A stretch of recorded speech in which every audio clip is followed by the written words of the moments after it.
Testing, 1, 2, 3. Testing, 1, 2, 3. Testing, 1, 2, 3. Testing, 1, 2, 3. Testing. Hello. Hello. I just want to make sure you let me know when you're ready.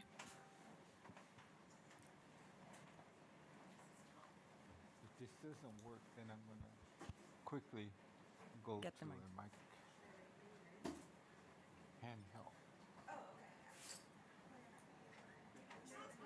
Testing, translation, yeah. Yeah? Testing. Is mine working?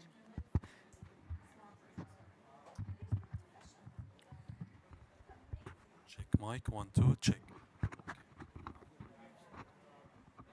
Right away, I get a sign that that's not going to work. So disconnect.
Hello, everyone.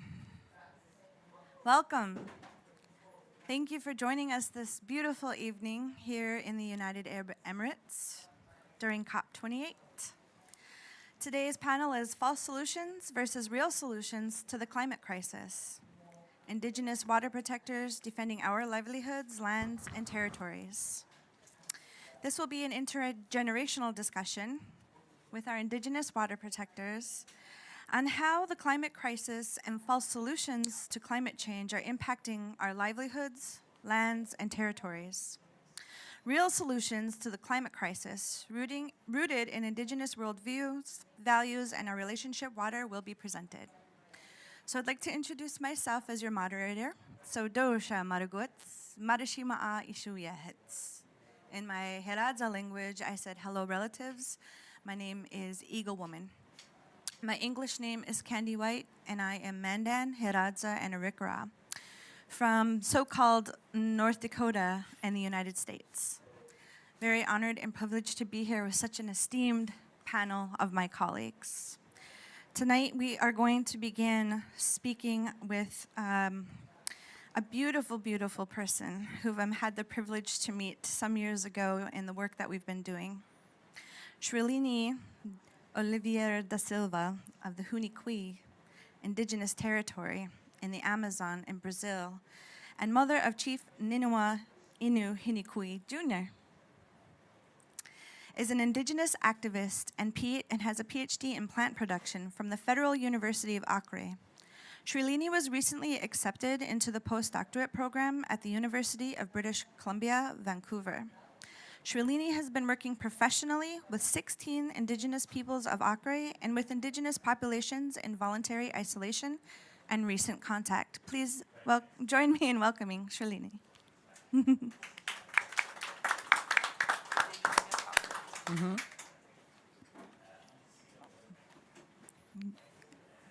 Olá, boa noite a todos. Cumprimento a todos os originários destes e de outros territórios e me apresento com o meu nome em minha língua, Maspan Hunikuin, dado por meus ancestrais. Greetings to all native peoples of this land and other territories. I introduce myself with the name Maspa Hunikui, given to me by my ancestral leaders.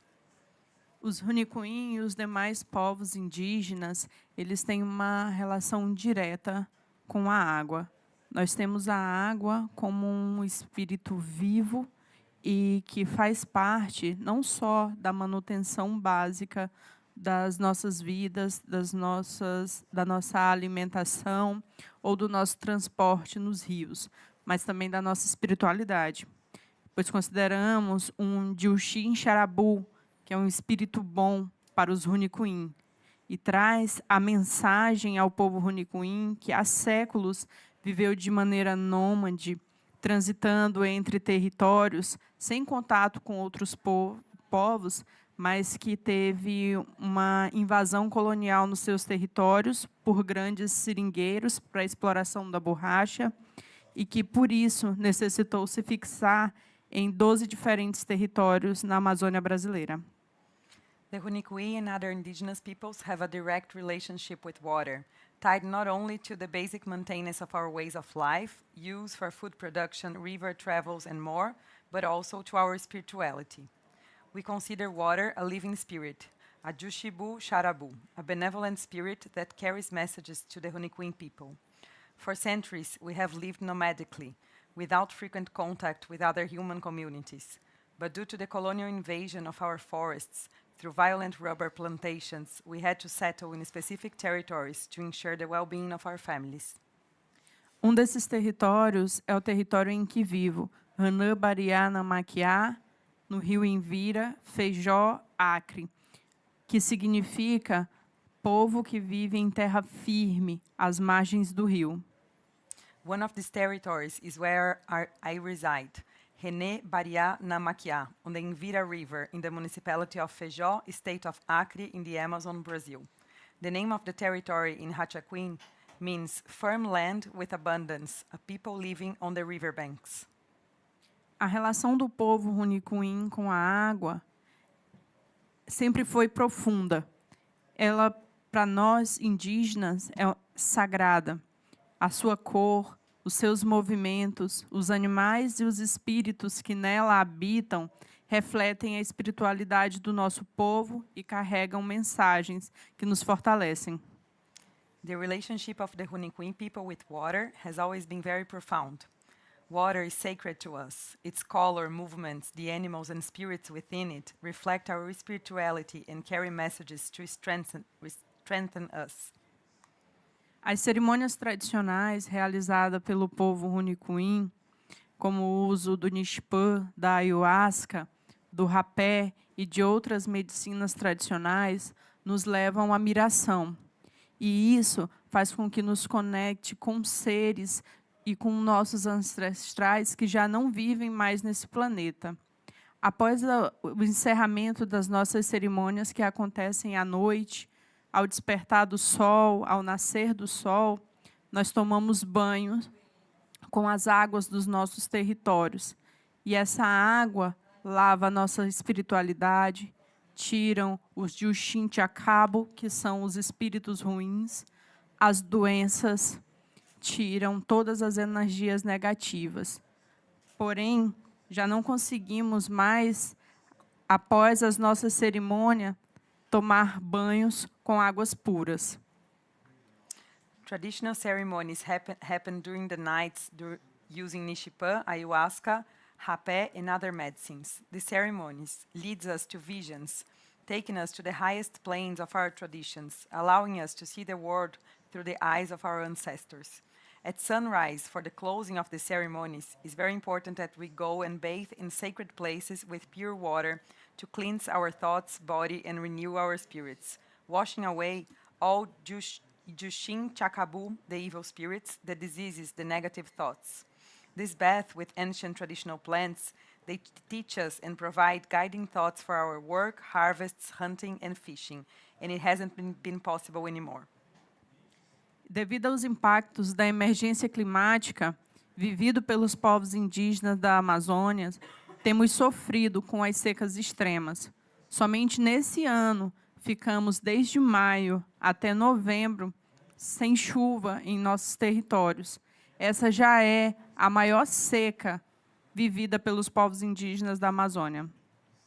Due to the climate emergency faced by the indigenous peoples of the Amazon, we have suffered from extreme droughts. Just this year, we experienced a lack of rain from May to November.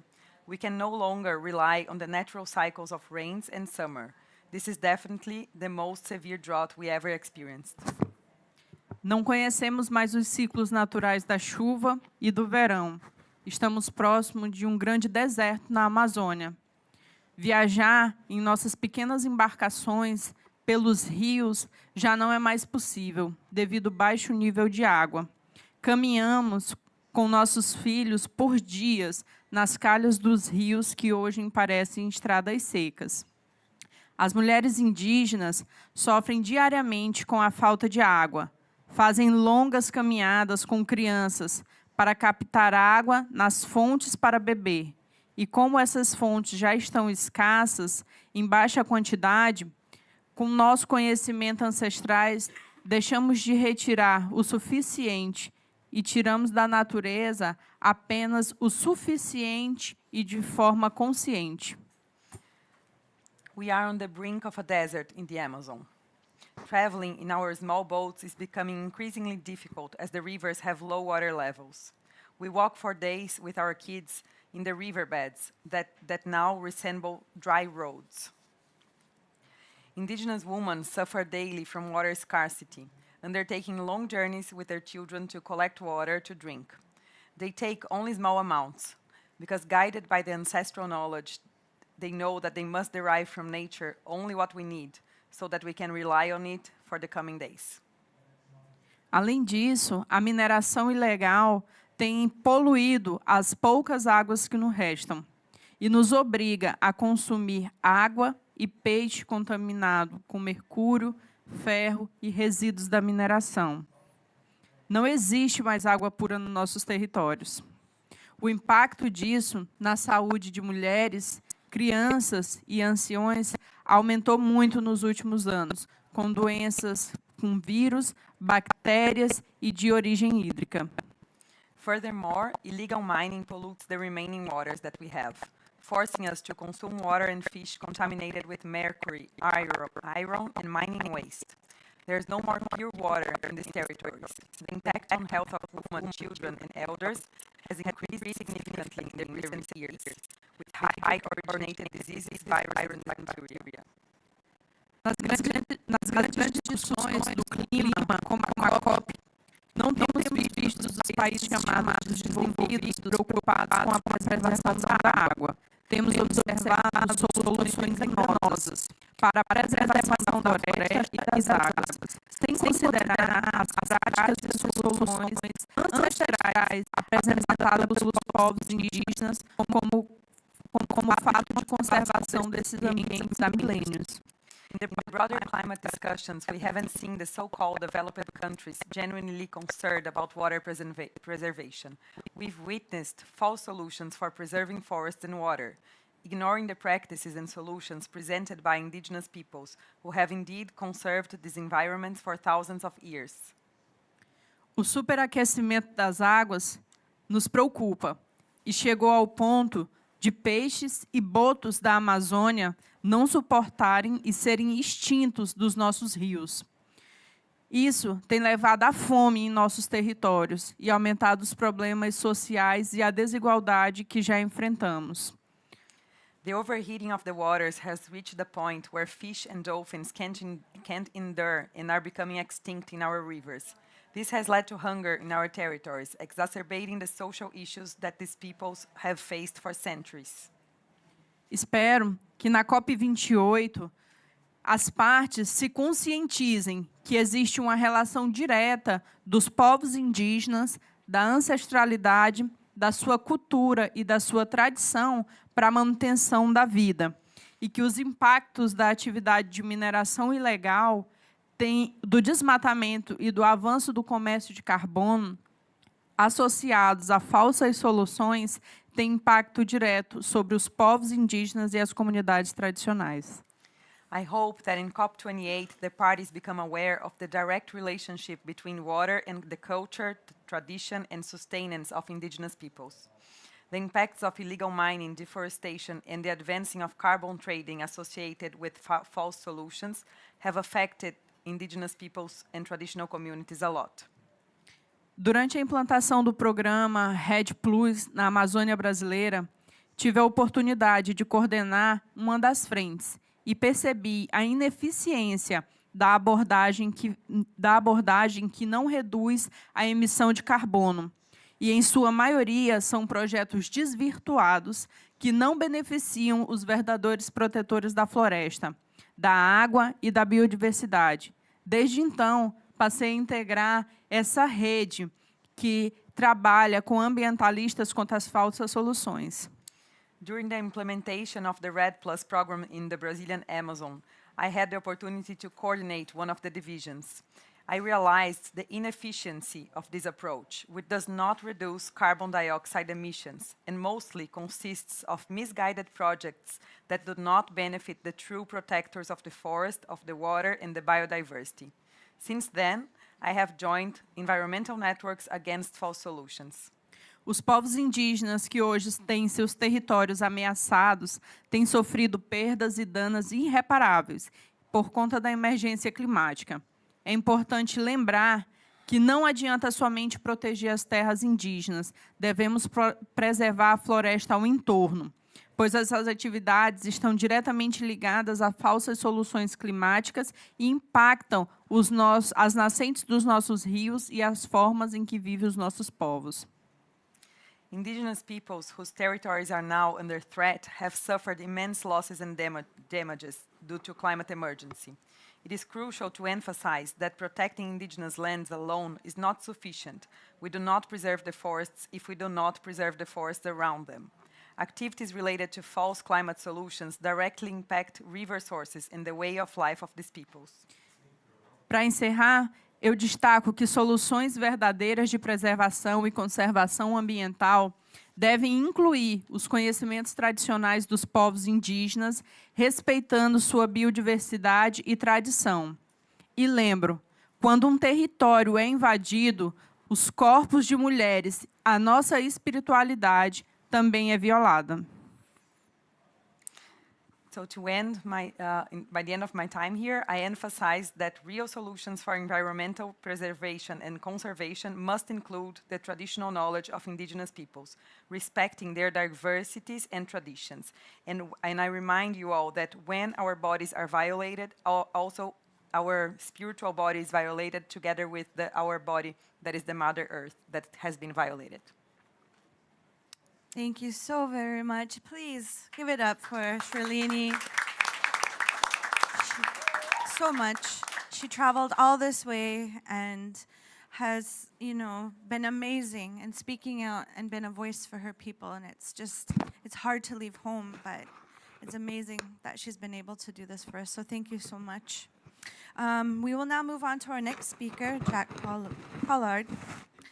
Jack Collard is a proud citizen of the Nyoongar Nation with cultural ties that span from the pristine beaches along the coast of Wajut country through the wetlands of Borlu over Katmora to the granite outcrops of Baladong Buja, which is home to the Mongar tree.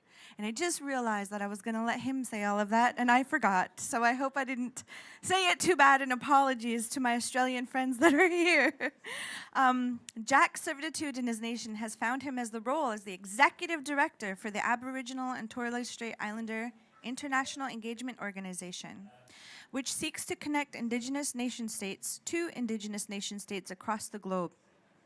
Weaving a web of interconnectedness and interdependency, this network aims to leverage the networks in respective homes to realize the necessity for Indigenous peoples to become self-determined from the colonial powers that be. Jack is also an alumni of the Indigenous Environmental Network's False Solutions training program, and as such uses his voice to warn about the dangers of green colonialism in its many shapes and forms. Please join me in welcoming Jack.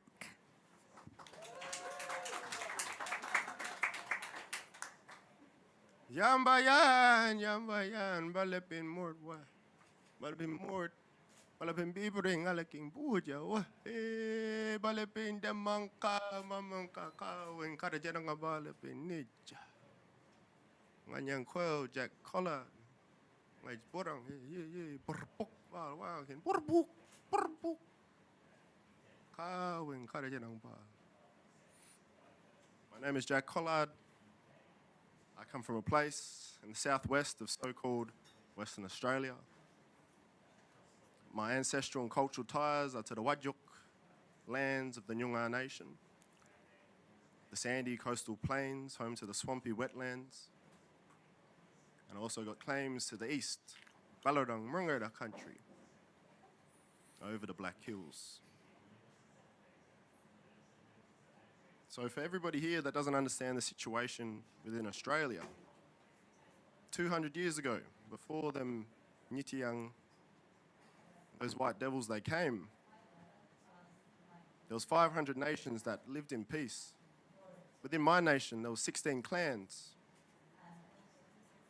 and there was balance. There was that interconnectedness. There was that interdependency. There was respect. We don't have formations in the lands of castles.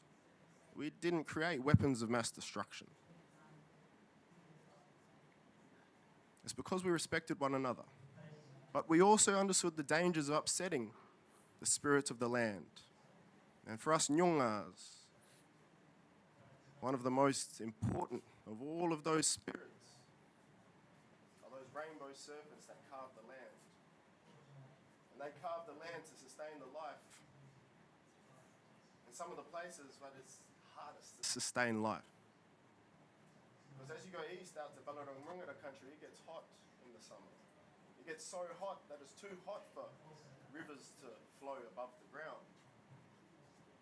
And so those rainbow serpents, when they traveled, they carved out the paths under the ground that connected all of these nations. And their travels are immortalized in the songs that we sing.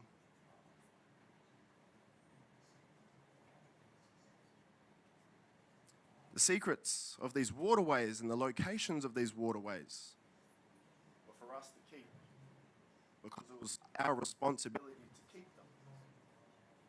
In Balarang Murungara country, we have these things called ngama holes. And these ngama holes are these holes in that hard granite rock we call boya. And these are the places where, in our country, the male rainbow serpent, who we call waggle, he poked his head out. And these ngama holes are our responsibility as we traverse from the coast in the summer, and then we move east under the cover of that waggle, of that Karadamunda, the Black Hills, as the wind comes from Antarctica and gets too cold to be in those swampy wetlands. As we move east, we rely on these ngama, and we would travel in our bands of our clans, of our families. And our responsibility was to leave those water holes in a better place than we found it. We would cover them up with rocks to reduce the condensation, and also to prevent animals from falling in. And if they did fall in, it was our responsibility to clean them as soon as possible. Before we would take the water, we would pay our respects, and we still do, to that waggle, because without waggle, we are nothing. Without that waggle, there is no life. Western science acknowledges that for over 120,000 years, we've been caring for that water, caring for the land, caring for each other more successfully than any one group. And then the white people came, the Nyitiang, the white devils. They came from a different culture, a culture of fear, a culture of scarcity. And they came to this place of abundance. And they thought that all them smells that they smelt on them ships, all them feelings that they felt, they thought it was worth it. They thought that they hit the jackpot. And my great-great-great-grandfather, Yalaganga, he was the leader of the Muro clan in this land of abundance. And he put pity on these sick, stinky white people that got off these boats. He showed them fresh water sources. And in return, they got their guns, they got their sabers, and they went on a killing spree. They massacred us at Kartagarrap, the place of the spider. They chased us to Lake Monga, Garalop, the place of fire, and that place of fire got turned into a place of mourning.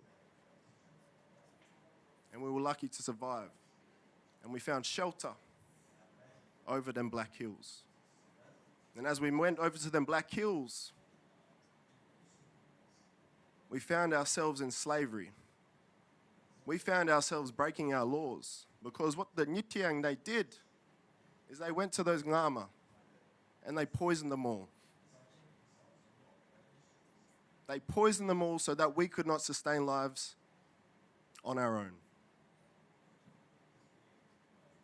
Our law is we never kill a tree. We'll take a limb, we'll cut out a little bit, but we'll let him live. And we were forced into this slavery. And out of Balangurungara country, the wheat belt, 93% of that native vegetation has been cleared for broadacre farming. We have oral history of my grandfather saying, no, you need to leave a tree here, you need to leave a tree there. Otherwise that topsoil is going to go. You got no windbreaks.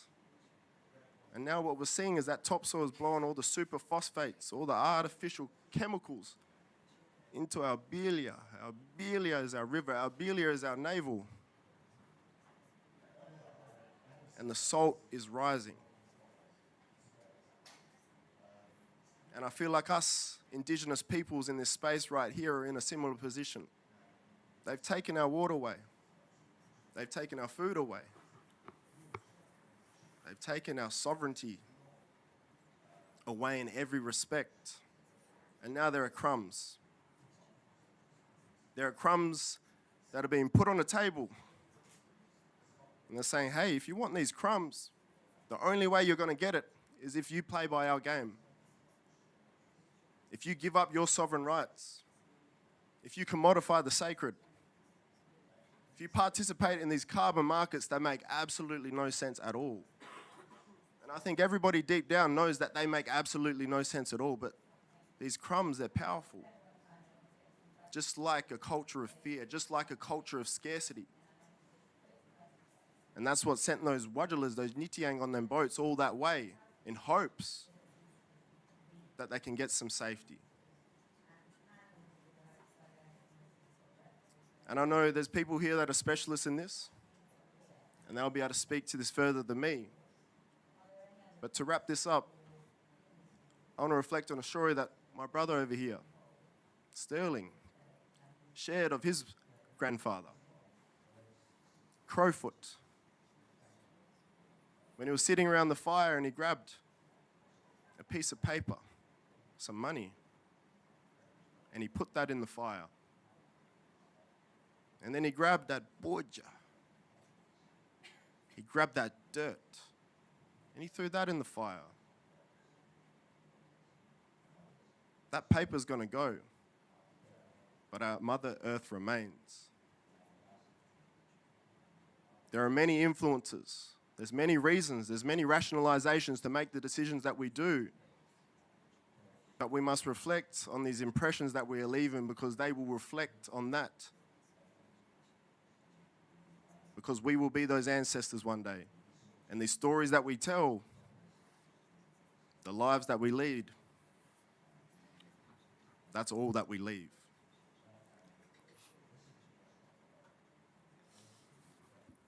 Give it up. Give it up. Everybody just join me and take a deep breath in. Breathe out. Because we're sharing our realities here. And they're hard to hear. But we speak truth to power. It's why we're here. I just want to reflect on that. And I'm very appreciative of everyone here sharing our stories the way we are. And I am getting a bit emotional, as I often do, because of the connections that we have together for the way we've been impacted. I would like to introduce our next speaker here, Jayce Chiblow. Jayce is Anishinaabe from Garden River First Nation, Ontario. She has a Bachelor of Science degree in biology and a Master's of Environmental Studies. Jayce's master research was conducted in her community where she brought together youth, community leaders, and knowledge keepers in a workshop style gathered focused on climate action throughout an Indigenous food sovereignty lens. Jayce started with Indigenous Climate Action in 2020 and has worked as the Community Engagement Lead and Toolkit Lead, where she supported the creation, dissemination, and implementation of ICA's Toolkit and Climate Leadership Program. Currently, she sits as the Education Training Manager, where she will continue to support ICA's development of education and training program materials. And she's just an awesome youth, an amazing person. So please join me in welcoming Jayce.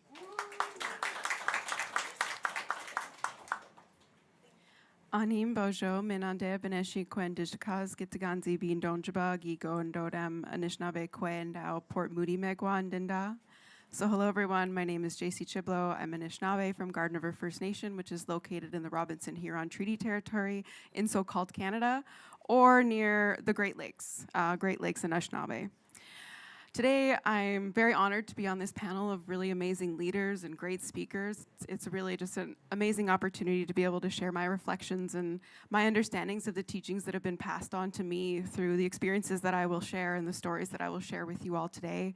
But before I get into that, I was thinking, you know, when I was asked to join this panel and it was about real and false solutions, I really was trying to think of what I could offer to you all that would be helpful.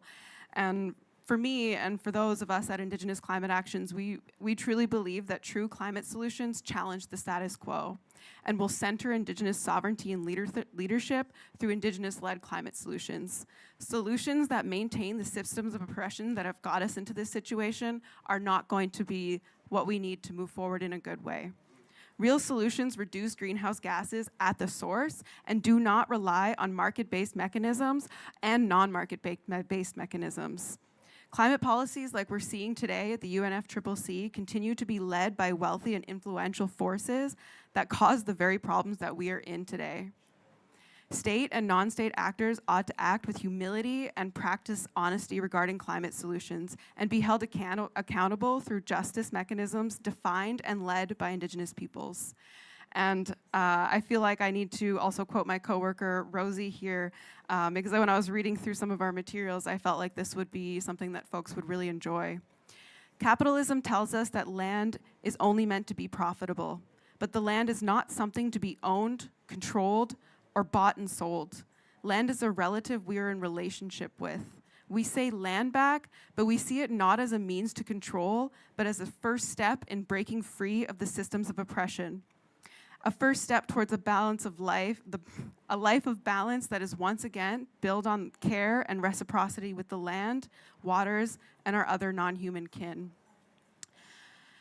Here at ICA, we are in opposition to these neoliberal trade agreements, market-based policies, and corporate techno-fixes aimed at protecting and subsidizing the extractive energy corporations, causing climate chaos. These just to name a few, I mean, I feel like we've heard a couple here, but you know, things that are pollution, carbon pricing, carbon market mechanisms, nuclear power, geoengineering, and other nature-based solutions that just tend to be expensive and unproven technologies. I encourage you to take a look at Hoodwinked in the Hothouse if you're looking to learn more about false solutions. So for me, I thought I would focus the majority of my presentation or talk on real solutions.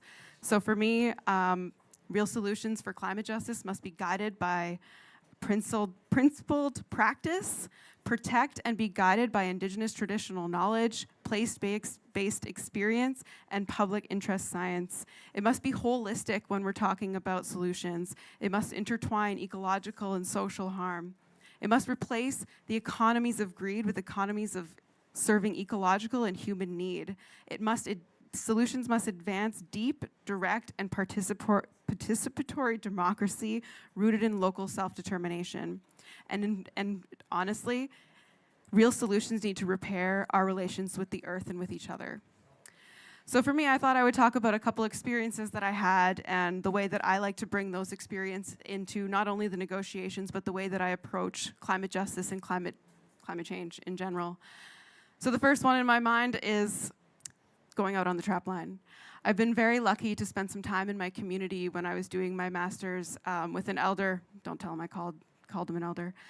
A knowledge keeper, one would say. And we were really lucky to be able to spend time out on the land. And when we were out there and we were noticing these patterns of the animals and really getting to know the trapline areas, it began to make me realize that these projects, the green projects that we're seeing, need to be Indigenous-led, because they're the ones that are going to be able to protect the land for future generations. They're going to know the places where it will be harmful to put projects and the places where it's going to protect the lands, the medicines, and the plants that we use to thrive and survive. I also like to bring up something called the Nibi gatherings, or the water gatherings. They happen out in Treaty 3 territory in so-called Canada. And the reason why I bring that up as a solution is because that gathering is rooted in ceremony.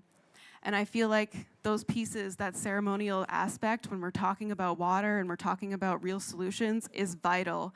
It builds that connection to the land and to our teachings and to our culture that can then inform how we should be doing these solutions. I also want to talk quickly about the late Josephine Mandan. Josephine was an amazing water walker, what we call a water walker.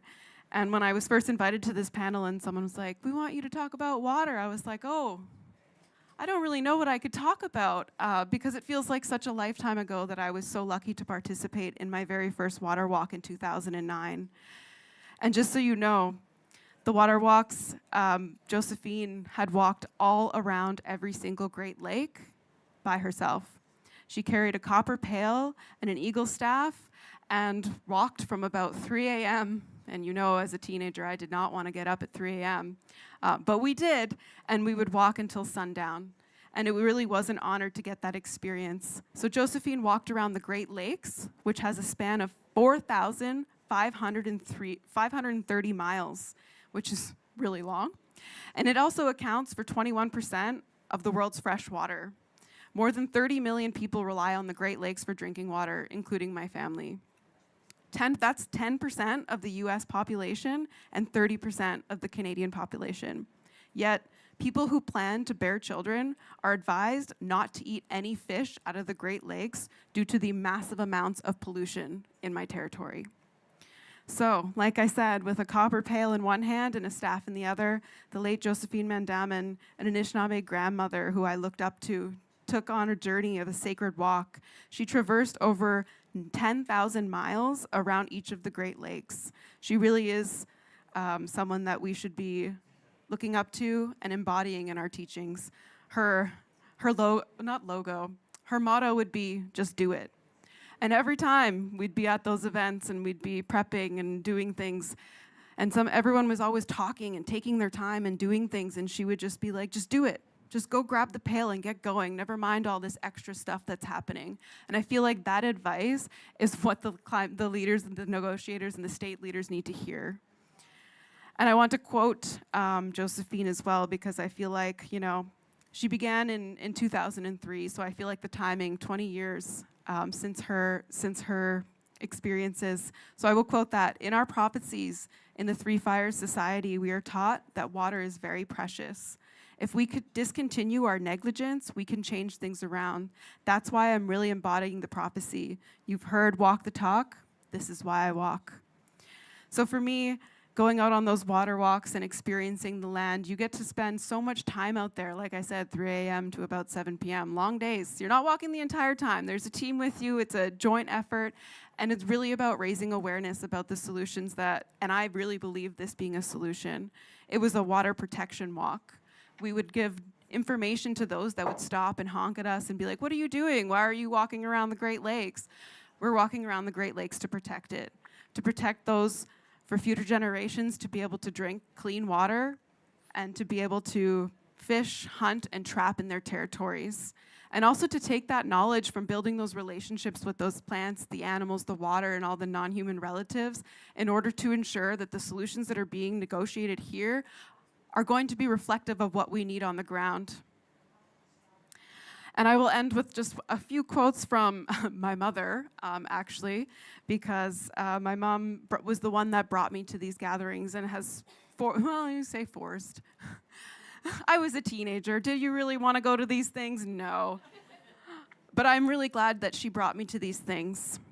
So one of the things for Anishinaabe people, and we truly believe this and try to embody it, is we are the water.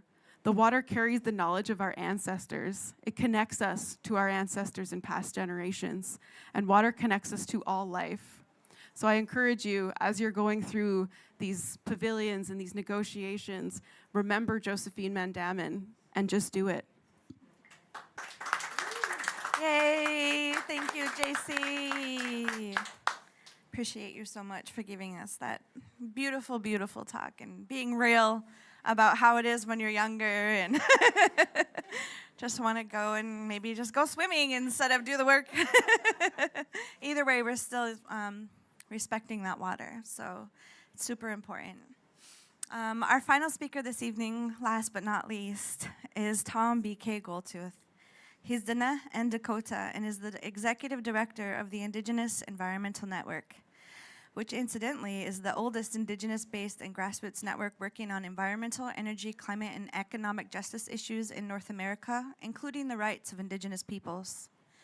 Tom has been the lead of the Indigenous delegation of IEN within the UNFCCC since COP4 in Buenos Aires, Argentina in 1998.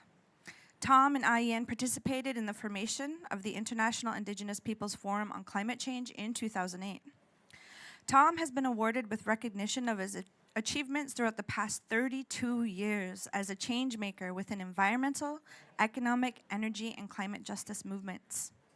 From his participation in leadership in the first National People of Color Environmental Justice Leadership Summit in 1991 in Washington, D.C., to the 2010 World Peoples Conference on Climate Change and the Rights of Mother Earth in Cochabamba, Bolivia, and to the recent co-formation of the US-based Green New Deal Network and the United Frontline Table, and its people's orientation to a regenerative economy platform. He has been on the forefront of key moments fighting for systemic change. In 2007, Tom co-founded the Indigenous World Forum on Water and Peace, lifting up the spiritual, cultural values, and ethics of water policy. Tom initiated the first International Indigenous Conference of the Rights of Mother Earth in 2012 at the Haskell Indian Nations University and serves as a member of the Global Alliance of the Rights of Nature. Tom wrote the IEN Indigenous Principles of Just Transition as an organizing tool of using Indigenous original instructions as the foundation for building sustainable and healthy Indigenous communities. And lastly, Tom is the recipient of numerous awards, including the 2015 Gandhi Award, and in 2016 was presented Sierra Club's highest recognition, the John Muir Award. And that's maybe just a teeny bit of his bio that I wanted to share with you all. So please join me in welcoming Mr. Tom B.K. Goldtooth. Yeah, can you hear me? Okay. Yeah, the best is in Shyrlene. Wota kota bashishichi. How me dakyapi. Haetu de chante washtea iyuha na pe to use Zapado. I greeted you in two languages. One is our Diné, Navajo. For you from Canada, I call ourselves the Southern Diné because we're related to the Northern Diné. And the other side is the Bedewa Kantawan Dakota. And I'm going to talk mostly from the perspective of our eastern fire of our Dakota, Ocheti Shikongwe, the 7 council fires. A couple years ago, I asked permission from our women and our grandmothers where I lived to be able to speak to water. Where I come from in northern Minnesota, we have initiated a process of decolonization. Part of that is language restoration. And part of that is understanding that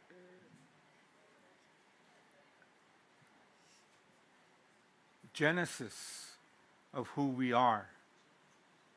Because as what was talked about, there's also a process of colonization that happened over 500 years ago where I come from, a process by a society of people, not all those people, because they also committed atrocities against their own people from Europe. So who were these people that entered our shores and instituted a process that made us ashamed of who we are as indigenous peoples? A process of colonizing our spirit, a process of taking away our bundles, our sacred bundles that we hold, that is the heart of our ceremonies. A process also of, now the modern word is objectifying the woman, our woman. Now we have history exposing itself of the murder, the colonial murder of our women and our children.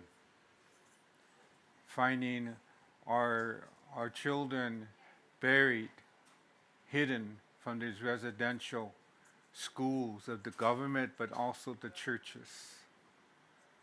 We call that historical trauma. So we have to speak truth when we talk with people that don't understand, when we talked about the importance of our inherent relationships and our indigenous jurisprudence, our indigenous laws that we call our natural law. What happened when we got colonized? That included militarization, it included imperialism, it included all these things that caused the death of our people. And with that is historical trauma, psychologically, socially in our villages, but deep inside, like churning. The term I gravitated to learning more about is internalized oppression, that we oppress our own now. Someone that is trying to hold on to their traditions, to grow my hair and maintain long hair, to have ceremonies and be proud as Dakota, be proud as Diné Navajo. There are ones that say, who do you think you are? Who do you think you know? What you're doing is hurting our people. We gotta live the modern white man way now. Those things must be forgotten. So all this trauma is carved in when we use justice, a fight for justice, a fight for dignity. So it bears upon the trauma of our women. So where I come from, my children, I made a commitment to teach our children. Some of you know some of my boys and my daughters. But it's also to learn their place as a new generation coming up on who they are. And part of that has been lifting up the relationship to water. And where I come from, the women are the keepers of the water. Us men are the keepers of the fire. We have responsibilities like that.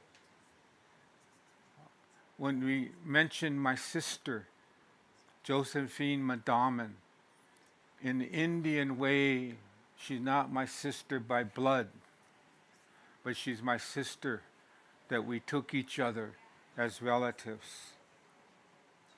She's been part of our Indigenous Environmental Network.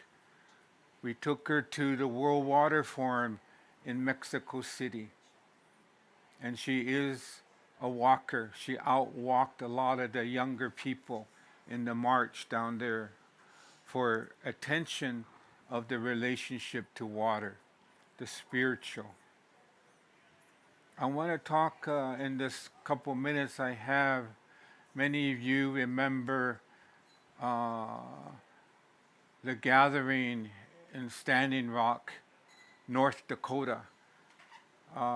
Dakota Access Pipeline, the Ocheti Shokomi Seven Council Fire Gathering, and the visibility of that went all over the world.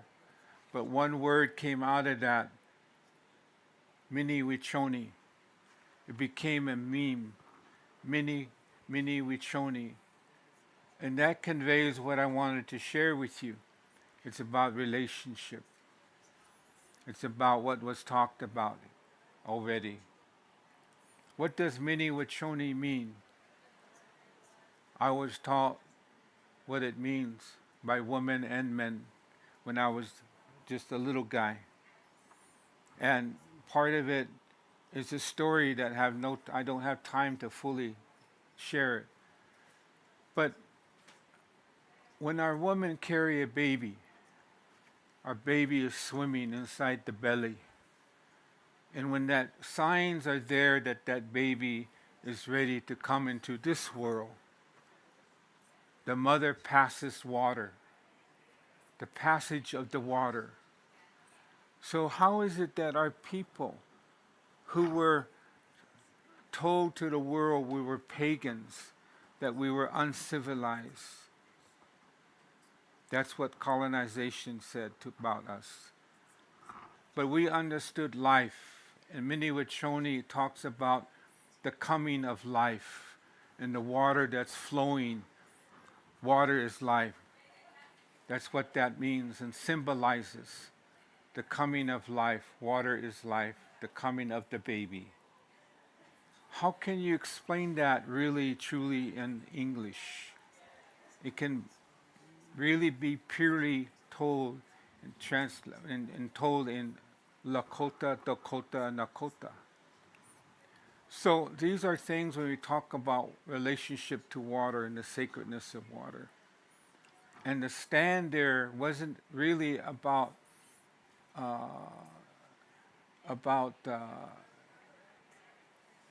really the stand was about protection of that river.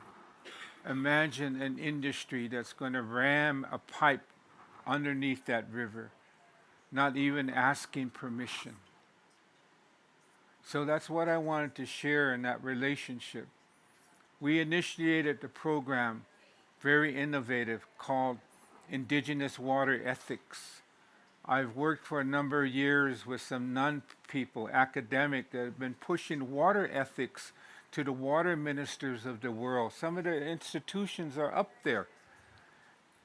They rejected incorporating water ethics into water policy and water management. I could not understand that. I joined this movement to lift up the importance of water ethics and water management in the non-native water and the governance systems that live next door to our tribal communities up north, but it's something in the global south. There's policies that have no understanding on water and what I'm talking about. They're controlled by industry and privatization. So we have an initiative to lift up and align water ethics with indigenous traditional knowledge.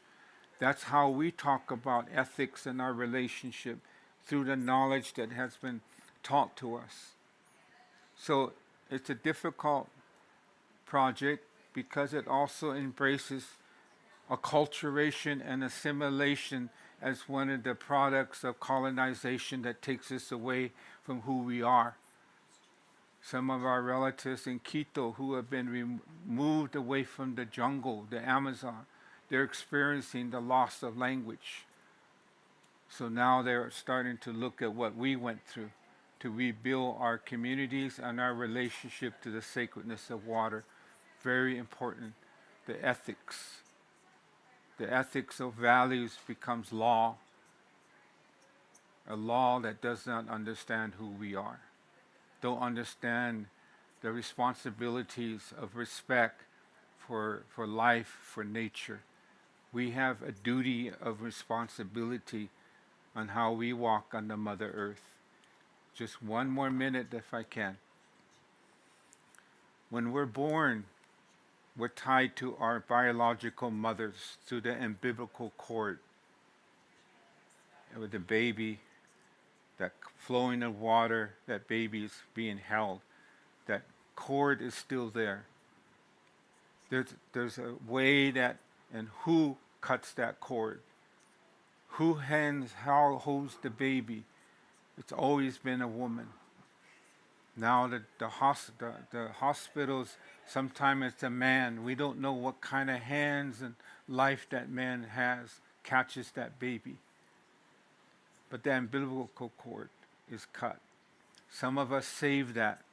We save that and dry it up and we keep it, and that baby grows to be an old woman, an old man. They still have tucked away that memory of that umbilical cord. But my last words is that in our belief, when we say walking on the Mother Earth, how are you walking? How are you? How are you walking? How are you walking on the Mother Earth? Is that we're still tied to the Mother Earth. We have an umbilical cord to the Mother Earth that has never been cut. The colonizers understand something about us. In the Vatican dungeon, they have studied mysticism, and they know something on how the tribal people who still maintain this knowledge, whether it was the tribal people in Europe, there was an initiative to sever that in order to have dominance and power over governance of people in land and farmers and crops. That mentality has to change. It has to change. The water is the one that flows and heals and can wash that away. That's why when someone's sick, sometimes we have a water or a washing ceremony with cedar. The Great Lakes, with the Anishinaabe and the Bidawakanton, Dakota, we have cedar ceremony to wipe away all that heavy-duty stuff that makes us sick. So thank you very much, and Mitake Owase, we're all related. Hello, hello. Whew. Thank you, Tom. Thank you so much. As I've been sitting here and listening and making the connections to the stories, thinking about our people back home where I'm from too as well, so-called North Dakota and the so-called United States, where hydraulic fracturing is occurring, using millions and millions of gallons of water each frac job, flaring natural gas directly into the atmosphere, not even, it's a byproduct of the oil industry there. Thinking about the poisons and the sicknesses and the cancers and the connections of water, of what we need. I'm thinking about my sister here, how she's been in the Amazon and now walks on dry riverbeds. I'm thinking about my sister here, how it's hard to be able to go out of her home without even breathing clean air or having clean water. I'm thinking about my brother in Australia, how the water's drying up, the water underneath the ground, where they also are doing fracking, where they're lying to people. I'm thinking about my amazing and excellent boss here, who I'm so privileged to work with because I've learned so much about the importance. This is why we come here, and a lot of people don't want to hear it. But you need to hear this because these stories are just a few. Imagine all of the other indigenous nations around the world. Imagine all the other indigenous peoples are here, have these stories. That water is being poisoned.